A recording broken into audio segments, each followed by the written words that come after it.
চলো আজ তোমাদের সাথে একদম সিম্পল একটা মাছের রেসিপি শেয়ার করি।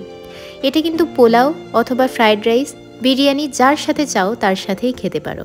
সবাই তো চিকেন পছন্দ করে না, তো যারা পছন্দ করে না তাদেরকে কিন্তু মাছের এই রেসিপিটা বানিয়ে খাওয়াতেই পারো, অথবা গরম ভাতের সাথেও খেতে দারুণ লাগে।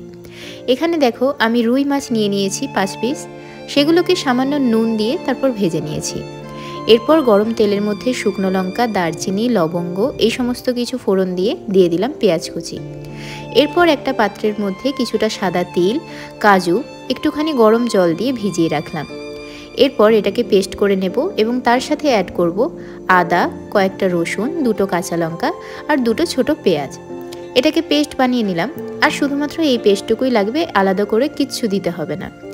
এরপর ওই ভাজা পেঁয়াজের মধ্যে এই বানিয়ে রাখা পেস্টটা দিয়ে দিলাম। একে একে অ্যাড করছি পরিমাণ মতো লবণ, তারপরে দিয়ে দিলাম একটুখানি লঙ্কার গুঁড়ো, তারপরে ধনে গুঁড়ো আর জিরে গুঁড়ো।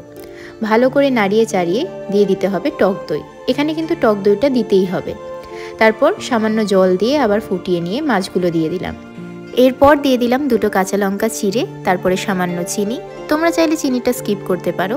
এরপর দিয়ে দিলাম গরম মশলা। রান্না কিন্তু একদম রেডি, বানিয়ে অবশ্যই বলবে কেমন হয়েছে।